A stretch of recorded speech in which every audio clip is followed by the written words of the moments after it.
और प्यारे विद्यार्थियों, जैसा कि अभी आप इस जो YouTube चैनल के माध्यम से देखेंगे कि आज मैं यहाँ पे तारानगर और राजगढ़ रोड के बीच में एक खेत में आया हूँ। तो यहाँ पे जो फलदार पौधे हैं उनका एक बाग एक प्रकार से इस क्षेत्र में एक नया प्रयोग किया गया है। तो उनके बारे में पूरी डिटेल वाइज परिचय और कौन से स्थान पे कौन सी जगह है, इनके लिए साहब आपके सामने उपस्थित हैं। थोड़ा पास आ जाओ आप और साहब बताएंगे अपना पूरा। नमस्कार, मेरा नाम गोपीराम महला है। मेरा निवास जो है वो नज़दीक ही है, वज़रिया गांव का हूँ मैं। और ये जो खेत है ये हाईवे पे है, दिल्ली बीकानेर रोड पे। राजगढ़ से लगभग 25 किलोमीटर है और तारानगर से 10 किलोमीटर के आसपास इसकी दूरी है। अच्छा। आज मेरे साथ मेरे बड़े भाई साहब हैं राम प्रताप जी बैरुआ, जो बटोड़ गाँव है राजगढ़ में, वहाँ के रहने वाले हैं, आए हुए हैं इस खेत को देखने के लिए। आप एडिशनल एसपी से रिटायर हुए हैं और मैं अभी अतिरिक्त जिला शिक्षा अधिकारी से रिटायर हुआ हूँ 31 मार्च को। तो ये खेत में जो पौधे लगाने का कार्यक्रम है, ये एक्चुअल में सोच जो है वो तो ये रही कि एक तो ऑर्गेनिक हो, इसमें कोई पेस्टिसाइड हम यूज़ नहीं कर रहे हैं। सबसे बेस्ट। और शुरुआत हमने खेजड़ी से की थी। अच्छा। बीकानेर से हमने खेजड़ी, फोग और कैर के पौधे हमने सबसे पहले ला के यहाँ लगाए थे। उसके बाद किन्नू लगाए, बेर लगाए। इसके अलावा हमने मौसमी और नींबू के पौधे भी लगाए हैं। अभी हमने अनार और अमरूद के पौधे लगाए हैं। हालांकि पिछले दिनों सर्दी बहुत ज़्यादा थी, ज़्यादा सर्दी की वजह से ये पौधे जो है नष्ट हो गए थे काफ़ी। लेकिन अभी इस मौसम में जो है वो दोबारा इनमें फूट आ गई है और नए सिरे से एकदम ये तैयार हो रहे हैं। हालांकि दीमक का यहाँ बहुत ज़्यादा प्रकोप है। दीमक को कम करने के लिए या उसको दूर भगाने के लिए हमने एक छोटा प्रयोग किया है कि बांस जो होता है, बांस, उसका हमने टुकड़े करके और जहाँ ज़मीन में गाड़े हैं तो बांस के आसपास, बांस जो है ज़्यादा अट्रैक्ट करता है दीमक को। और 10-15-20 दिन बाद बांस को निकाल के और दीमक उसमें से निकाल के फिर बांस को दोबारा रोप दिया जाता है। इस तरह का एक नया प्रयोग हमने किया है। पानी की यहाँ थोड़ी किल्लत है, पानी खारा है नीचे ज़मीन का, तो हम तारानगर से ट्रैक्टर टैंकर से परिवहन करते हैं। खेत में डिग्गी बना रखी है। अच्छा। और इसके साथ साथ हमने ड्रिप सिस्टम भी लगा रखा है, इंस्टॉल कर रखा है। मेरे दामाद हैं डॉक्टर DS पूनिया। ये सारा इनिशिएटिव तो खैर उनका ही है, क्योंकि मैं तो केवल यहाँ अभी एक तरह से सुपरविज़न कर रहा हूँ। नहीं बहुत और हमारे रिश्तेदार और बच्चे जो हैं आते जाते देखता हूँ संभालते हैं। तो एक प्रयोग है नया, देखते हैं कितना सफल होता है। लेकिन मार साहब, एक निवेदन मैं आपसे करूं कि इस चीज़ को देखने के लिए आप जैसे आए हैं उसी तरह से दूसरे बहुत सारे लोग आते हैं। क्योंकि हाईवे पे है, मेरे मित्र दोस्त भी खूब जानकारी जो रखता हूं मैं, वो लोग भी यहाँ आते हैं, देखते हैं। सब लोग कहते हैं कि आपका अगर ये सफल हो जाता है तो हम भी इस तरह का एक प्रयोग और करके देखेंगे। तो उम्मीद करते हैं अच्छा अगर रहेगा ये तो ठीक होगा, सफल होंगे। देखो, इस पे आपने जो बात बोली है, इस पे एक मैंने लाइन लिख रखी है कि किसी काम को अच्छी तरह करने का एहसास खुद में एक इनाम है, और ख़राब तरीके से कई काम करने से अच्छे हैं ढंग से कुछ ही काम किया जाए। ढंग से जो काम है तो आप अच्छी प्रकार से करें तो बहुत बढ़िया होगा। और प्रयोग नहीं, ये तो प्रयोग सफल हो चुका है, क्योंकि मैं भी प्रकृति प्रेमी हूँ और काफ़ी पेड़ पौधों के प्रति लोगों में भी जागरूकता जगाता। और साहब जैसे लोग मिल जाए तो कहना ही क्या है। अब पेड़ पौधे लगाने का जो मेन मकसद है सर, आप थोड़ा बताएं। देखिए, मकसद तो सबसे पहला और सबसे बड़ा मकसद तो ये है कि यहाँ फ्रूटिंग बाद का है, प्रोडक्शन क्या होगा, आय इनकम क्या होगी, इस पर हम नहीं जा रहे हैं। सबसे पहला तो है कि पर्यावरण थोड़ा सुधरे, अच्छा हो, आते जाते लोगों को अच्छा लगे। और मैं खुद चूँकि अभी रिटायर हो चुका हूँ तो मेरा भी डेस्टिनेशन यही रहेगा कि मैं यहाँ खेत में आऊँ, सुबह शाम बैठें, यहाँ टाइम पास मेरा अच्छा हो। और उसके बाद जो फलदार पौधे हैं उनमें अगर फ्रूट आते हैं और अगर सेल होता है, चूँकि हमारा ये प्योर ऑर्गेनिक है, जैसे मैंने आपको बताया, इसमें हम किसी तरह का कोई पेस्टिसाइड यूज़ नहीं करते, सारी दवाइयाँ यहीं तैयार करते हैं। तो ऑर्गेनिक जो चीज़ है उसका लोगों को, आप जानते हो, क्रेज़ है आजकल। सही बात। भले ही सब्जियां हों, चाहे अनाज हों, चाहे फ्रूट्स हों, ऑर्गेनिक मिलते ही नहीं है। ऑर्गेनिक के नाम पे धंधा करते हैं लोग। तो हमारा ये भी एक मकसद है कि ऑर्गेनिक अगर प्रोडक्शन हमारा जो शुरू हो जाएगा तो ठीक है, कुछ अगर सेल आउट होता है तो हमें कोई दिक्कत नहीं है, लेकिन हमारा मकसद ये नहीं है। सर, आप शिक्षा से जुड़े हुए हो, तो आज की जो युवा पीढ़ी है वो क्या है कि एक दिन में ही करोड़पति बनना चाहती है, लेकिन खेती के प्रति उनका रुझान नहीं है। तो जो युवा पीढ़ी है, जो पढ़ी लिखी युवा पीढ़ी है, उनको आप इस प्रकार की जो खेती है, ऑर्गेनिक खेती है, क्योंकि पता है हमें कितना मतलब जहर खेतों के अंदर डाला जा रहा है, तो उसके कारण कितनी यहाँ बीमारी फैल रही है। वो सारा का सारा, एक बार तो फसल अच्छी हो जाती है लेकिन वो सारा पैसा वापस डॉक्टरों के पास जाता है। आप बिल्कुल ठीक कह रहे हैं। आजकल के युवा जो हैं वो बहुत ही जल्दी सब कुछ प्राप्त करना चाहते हैं, और जो जल्दी चीज़ प्राप्त होती है वो जल्दी जाती है। ये भी प्रकृति का नियम है, इसलिए जल्दबाजी किसी भी चीज़ में ना करें। और मैं तो एज ए वीडियो मैंने ज़्यादातर मेरी सेवाएं दी हैं। वहाँ भी हमने पेड़ पौधे लगाने का काम सरकारी योजनाओं के अंतर्गत, महानरेगा के अंतर्गत खूब सारे पौधे लगवाए हैं। स्कूल्स में भी हम जाते हैं तो बच्चों को यही मोटिवेट करते हैं, हम उनको सलाह देते हैं कि कम से कम साल में आप एक बार एक बच्चा एक पौधा तो ज़रूर लगाए, अपने घर में लगाए, खेत में लगाए। हालांकि बच्चे उस चीज़ को फॉलो भी करते हैं और पर्यावरण के प्रति रुचि भी रखने वाले बच्चे अभी हैं। पर्यावरण अध्ययन, आप जानते हो, आपको टीचर और पर्यावरण अध्ययन का एक विषय भी आजकल चालू है, लागू हो रखा है हमारे राजस्थान सरकार की शिक्षा विभाग के द्वारा। तो बच्चों को और युवाओं को मैं यही सलाह दूंगा कि वो भी ज़्यादा से ज़्यादा प्रकृति प्रेमी बने और जो है वो ज़्यादा से ज़्यादा खेतों के नज़दीक रहें, अगर उनके पास खेत हैं तो। क्योंकि ग्रामीण परिवेश में ज़्यादातर लोगों के पास खेतों की ज़मीन होती है, तो खेत से दूर ना जाएं और कोशिश करें कि वो, ठीक है, अपना नौकरी धंधा व्यवसाय कोई भी है वो अपना अलग चीज़ है, लेकिन कम से कम घंटा 2 घंटा 4 घंटा अपना खेत में भी वो बिताएं और वहाँ अपना टाइम पास करें, ताकि लोगों को भी प्रेरणा मिले उससे। नहीं, इनको मतलब ये जो पेड़ पौधे लगाए, इनको रोजगार के साथ भी जोड़ के चल सकते हैं। बिल्कुल ठीक बात है। मेरे यहाँ हालांकि घर के ही बच्चे हैं, लेकिन फिर भी 2 बच्चे हैं जो जिनको रोज़गार मिला हुआ है यहाँ। भले ही परिवार के हों लेकिन रोज़गार उनको मिला हुआ है, तो 2 से 4 भी हो सकते हैं। आगे आने वाले टाइम में हमारा ये काम बढ़ेगा तो 4 से 10 भी हो सकते हैं। तो रोज़गार भी सृजन होता है, रोज़गार का भी। कहने का मतलब है कि आज की सबसे बड़ी विडंबना क्या है कि कोई बच्चा बीए कर लेता है, एमए कर लेता है, बीएड कर लेता है या पीएचडी कर लेता है, तो वो ऐसा चाहता है कि मेरे को तो सिर्फ कुर्सी चाहिए। तो कुर्सी सबको नसीब होती भी नहीं है, लेकिन इससे बढ़िया और कोई काम थोड़ी है, ये भी बढ़िया है। साथ में पर्यावरण, बिल्कुल ठीक कहा है। मैं जहाँ भी जाता हूँ इसी तरह की चर्चाएं करता हूँ, और आजकल ये वापस इस बात का रुझान आया है कि जो लोग खेती को छोड़ चुके थे वो इनोवेशन कर रहे हैं, प्रयोग कर रहे हैं अपने अपने खेतों में। जैसे अभी एडिशनल एसपी साहब भी बता रहे थे कि उनका अंजीर का बाग है, बीकानेर के पास इनका खेत है, तो आपका भी अंजीर का बाग है। मतलब ये भी रुचि रखते हैं। हालांकि पुलिस में इन्होंने अपनी सारी सेवाएं दी, उसके बावजूद ये भी खेत में रुचि रखते हैं, पौधों में रुचि रखते हैं। तो और भी बहुत सारे लोग हैं जो आने वाले समय में इस तरफ बढ़ेंगे। हालांकि परंपरागत खेती जो है उसको हमें छोड़ना पड़ेगा या कम करना पड़ेगा।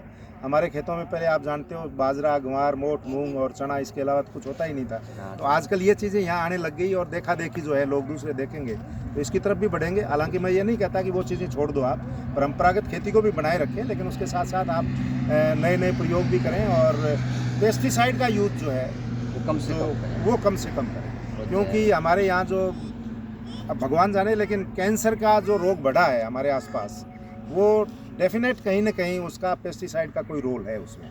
तो उस चीज़ से हम बचें और प्रयास करें कि अपने खेतों की जो भी प्रोडक्शन होता है, भले सांगरी हो, अपने केयर भी अब होते हैं, लोहिया है, काकड़ी हैं, खेलरिया, फोफड़िया हैं, ये जो सब्जियां हैं, किम्पोड़ी हैं, किम्पोड़ी की सब्ज़ी मैंने खाई है अभी पिछले दिनों। तो ये चीज़ें भी हमें करनी चाहिए, मैं यही सलाह दूंगा। सर, यहाँ पे मैंने कुछ सहजन के भी पौधे देखे हैं और सहजन के मैंने भी खुद भी लगा रखे हैं। और आपने जो सहजन का जो अभियान चलाया था, श्याम सुंदर जानी जी का नाम सुना होगा आपने? बिल्कुल सुना। उनसे भी मैं जुड़ा हूँ, जो उन्होंने कैंपेन चलाया था। तो जैसलमेर के अंदर मैंने 3-4 गाँव में कुछ मतलब बीज भी रोपित किए और पौधे भी रोपित किए। तो सहजन के बारे में, थोड़ा आयुर्वेदिक पौधा है, इसके बारे में थोड़ी। बिल्कुल, हम सब जानते हैं कि सहजन जो है वो मेडिसिनल प्लांट है, और अगर इसकी सब्जी आप 2-4-5 सब्जियां अगर एक साल में आप खा लेते हो तो कहते हैं इतना फ़ायदा करती है कि पूरे 12 महीने काम आता है। सर, मैंने 2 बार खा लिया। तो 2 बार खा ली तो आप बिल्कुल स्वस्थ रहेंगे, मैं उम्मीद करता हूँ, प्रार्थना करता हूँ ईश्वर से। तो सहजन जो है वो हमारा, एक्चुअल में सहजन लगाने का मकसद यहाँ यही था कि एक तो लोग बाग देखें और जो प्रोडक्शन हमें मिले थोड़ा बहुत भी, वो हम लोगों को बांटें, वो ले जाएं और इसका एक तरह से स्वाद सकें। उसके साथ साथ सहजन का पौधा जो है हमारे दूसरे पौधों को भी सर्दी से और गर्मी से बचाने का काम भी करेगा। सही बात है। मतलब यहाँ पे जब आप आते हो, वैसे तो अपन लोग गाड़ी में आते हैं, लेकिन यहाँ पे आने पर आपको कैसा महसूस होता है? देखिए, इसका शब्दों में बयान नहीं कर सकता मैं। ये तो बात है, शब्दों में बयान नहीं की जा सकती ये चीज़ें। आप आके होता है सर। बिल्कुल, ये एहसास ही होता है, और जो लोग आके यहाँ देखेंगे उनको एहसास करके ही इस चीज़ का पता चल सकता है। बहुत अच्छा लगता है, बड़ा फील, ऐसा अच्छा फील होता है कि हम बचपन यहाँ बिताए मेरा तो यहीं इन्हीं खेतों में। तो यहाँ जब आते हैं और इन पौधों के हाथ लगाते हैं, टच करते हैं इनको, तो मैं महसूस करता हूँ कि पौधे भी शायद ये प्यार महसूस करते होंगे। सर ये मेरी थॉट है। हाँ सेम बिल्कुल, थॉट है। पौधे भी एक तरह से जीव हैं हमारी तरह ही। तो बहुत अच्छा लगता है। और खेत में मैंने एक छोटा सा झोंपड़ा बनाया है। हाँ, वो भी इसमें आप वीडियो लोग में जो आते हैं उनको वहाँ बैठने के लिए 2 मिनट बैठने के लिए बहुत ही जगह शानदार है। ये मैं भी अंदर भी हमने गया था प्रयोग उसके किया। अंदर, एकदम ऐसे लगता है जैसे वातानुकूलित है पूरा का पूरा। हाँ। अब साहब से थोड़ा सा ऑर्गेनिक खाद के रूप में थोड़ा सा इंट्रोडक्शन ले लेते हैं और बताएंगे साहब वहाँ जो मटके हैं ना वहाँ पे चलते हैं एक बार।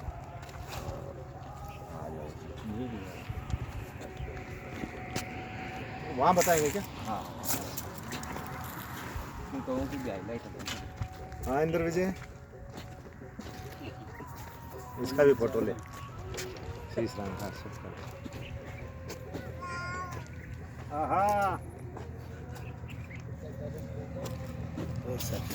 बढ़िया, जोधपुर रहता हूँ। अच्छा तो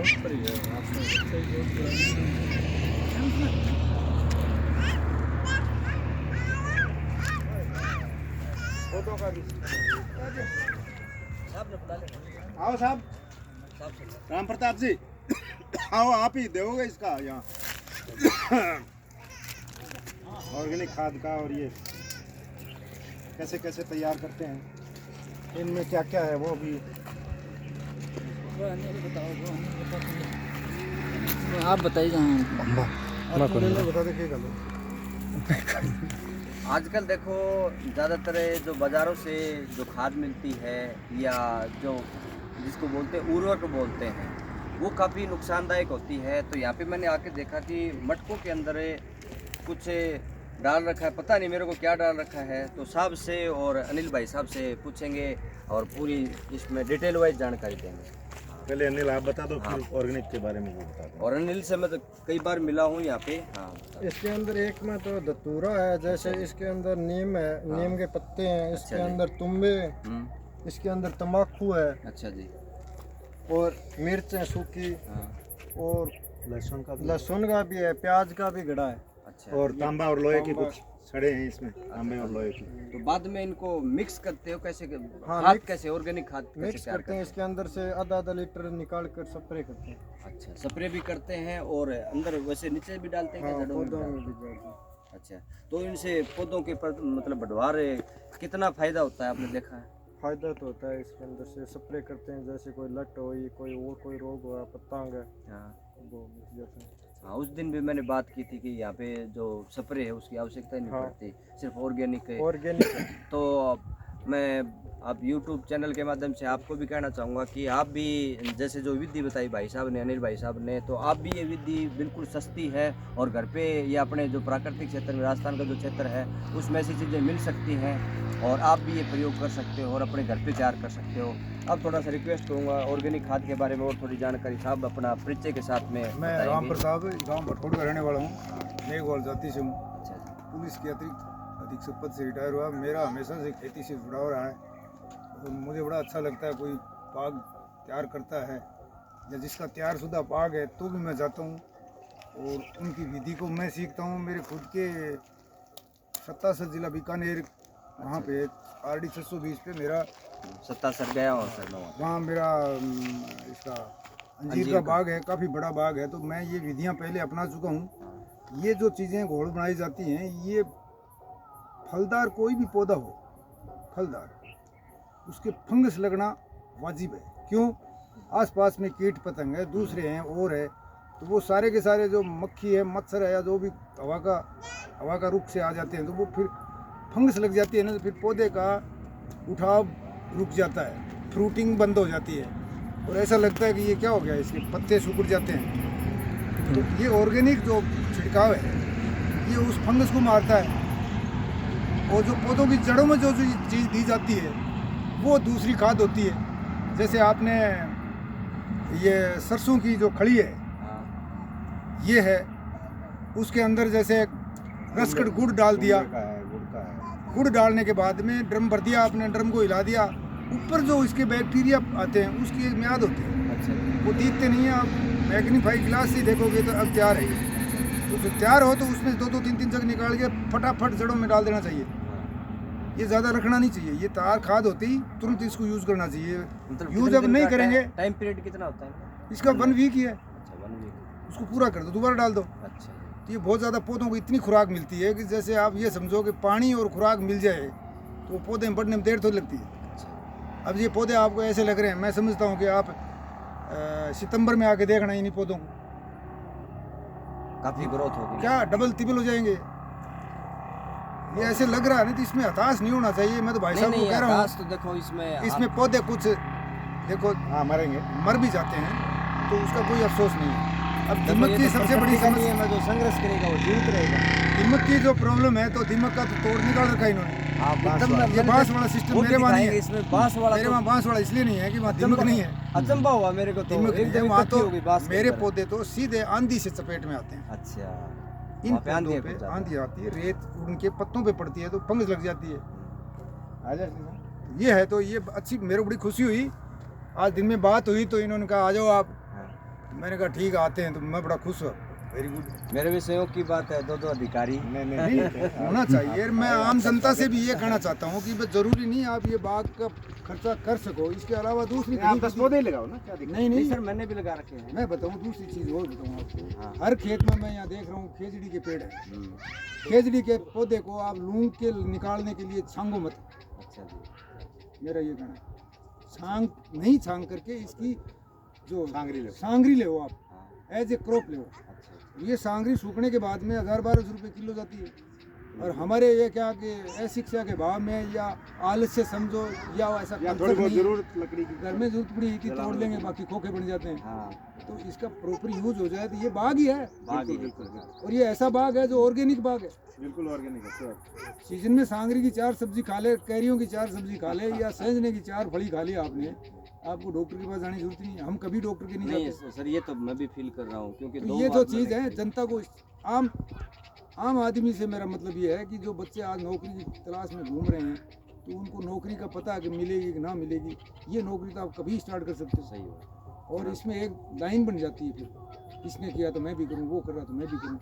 इनकम जो है अब गिनती 100 से शुरू नहीं करके 1 से शुरू करो तो पार पड़ेगी। सही है। 6 महीने साल भर आपको तपस्या करनी पड़ेगी। साल भर की तपस्या है इसमें भी साल भर की तपस्या है।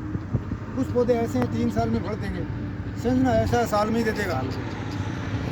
आपके नींबू के पौधे ऐसे हैं अगले साल फल देना शुरू कर देगा।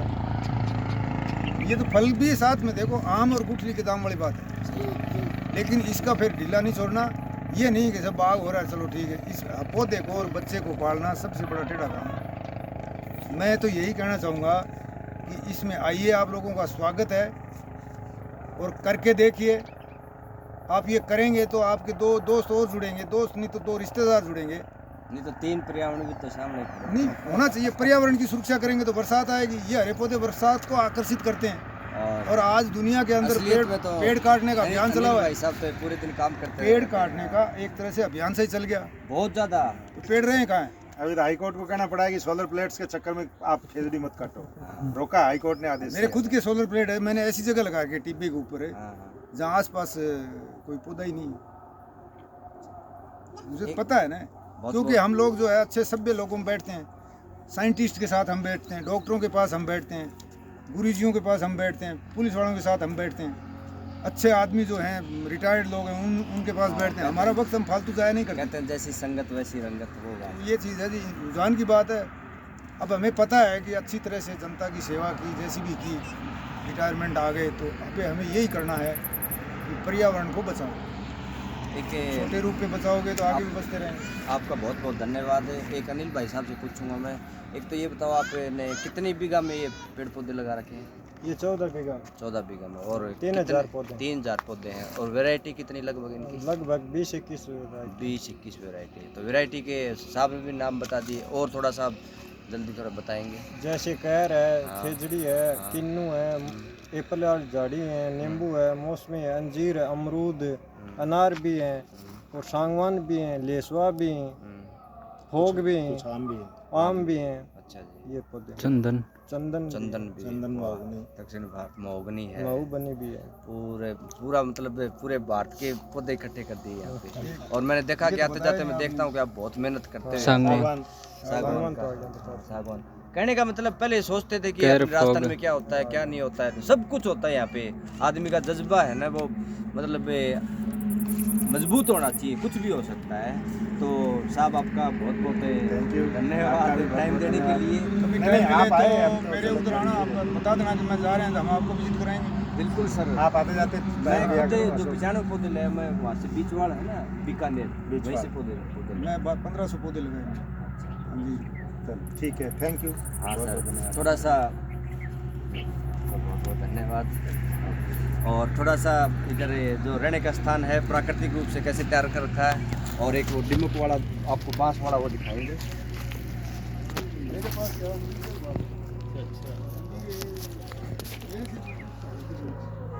बार रोक लो, वहीं रोक लो। अब नीचे ना गिर, नीचे अब देखो आओ, देखो दिमक। डिमक इकट्ठा करने का मतलब कितना भी मतलब प्राकृतिक रूप से किस प्रकार से इजाद किया है, न कोई दवाई डालनी और डालनी। आप भाई साहब बताएंगे कैसे किस प्रकार से किया है। देखिए ये बांस है और हमने इसको करीब 1.5 फीट के आसपास ज़मीन में डाला है। पौधों के आसपास हम डालते हैं 20-20, 30-30 फीट की डिस्टेंस से। इस बांस के अंदर सारे के अंदर दीमक आई हुई है। अगर आप क्लोज करके दिखाएं संदीप, तो आप देखिए ये दीमक है, ये सारी नीचे दीमक गिर रही है। तो ये दीमक एक तरह से इकट्ठा करने का और दीमक भगाने का तरीका है ये। हाँ, इसमें इस कोई बांस से दवाई हम सारी डालने का नहीं, मतलब कुछ नहीं डालना, केवल बांस को रोपना है। अच्छा। तो आप लोग भी इस तरह का प्रयोग कर सकते हैं। अपना जहाँ भी पौधे हैं या खेत में कहीं भी दीमक का ज़्यादा प्रकोप है तो बांस रोप दीजिए। 7-8-10 दिन बाद, 10 दिन के बाद इस बांस को निकालिए, दीमक निकाल के अलग कहीं डिस्ट्रॉय कर दीजिए और फिर दोबारा इस बांस को ज़मीन में गाड़ दीजिए। ये एक तरीका है दीमक हटाने का। बहुत अच्छी बात बताई आपने। बिना पैसे का। हाँ, बिना पैसे बिना का। पैसे का। और इसको यार कैसे करोगे? झटका दे नहीं नहीं, झटका देगा था दीमक पाछी પછી जमीन में હવે એને કામ કરો તે એને હેજુ રાખો और थैली लाओ एक प्लास्टिक वाली। तांसड़ा तूसड़ा हमको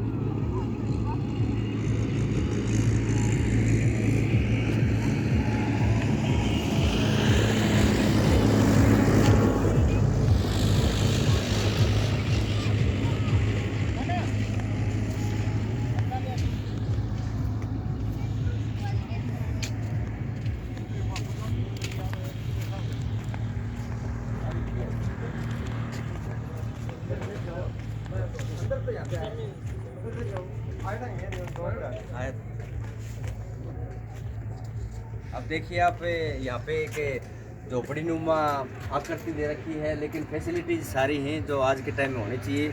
आप अंदर से भी पूरा देख सकते हो अच्छी प्रकार से, फ्लैट बाथ है, सब सारी चीज़ें अंदर ले आओ। पूरा का पूरा इधर देखो, ऊपर पूरा दिखाओ। ऊपर छात है। इस प्रकार से जो अपने क्या होते हैं, झुंडे होते हैं ना, हाँ, सरकंडे सरकंडे और उनकी पानी। हाँ, पानी से तैयार किया हुआ है। इतना एकदम प्राकृतिक रूप दे रखा है। एक सामने सीनरी भी लगा रखी है, वैसे दिख तो सीनरी नहीं बाहर भी तैयार हो चुकी है। दिख रहा है? नहीं दिख रहा ना, मेरे में नहीं दिख रहा। हाँ, अब दिखेगा यार, तूने बंद कर रखा है। ये छात पूरी सरकंडे की है पूरी। इसके साथ बहुत किचन ही और सुंदर, बनाने वाले ने भी बना बहुत के। सुंदर बनाया है।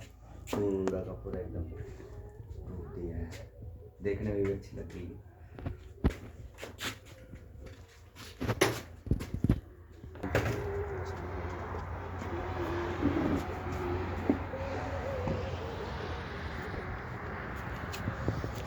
अब ये जो मैंने वीडियो बनाया है, तो आप भी इस वीडियो को ज़्यादा से ज़्यादा देखें और लाइक्स करें, और पर्यावरण के प्रति अपनी जो चेतना है उसको ज़्यादा से ज़्यादा लोगों में जागृत करें। और फलदार जो पौधे हैं वो अधिक से अधिक मात्रा में लगाने की कोशिश करें, क्योंकि इनसे डबल फ़ायदा है। एक तो पर्यावरण है वो शुद्ध होगा, और साथ में जो अपनी इनकम है, जो अपनी सबसे खास ज़रूरत है, उसकी भी पूर्ति होगी। तो सभी को धन्यवाद। कहाँ पे राजू में? कलेक्टर बीकानेर द्वारा पारितोषित किया गया मुझे। अच्छा, बीकानेर जिला कलेक्टर द्वारा। ठीक है, गुड। इसका मतलब आप प्रगतिशील किसान भी हैं। रिटायर्ड पुलिस अफसर के साथ साथ प्रगतिशील किसान भी। बहुत अच्छी बात। तो एक प्रकार का सहयोग था आज मिलने का, नहीं तो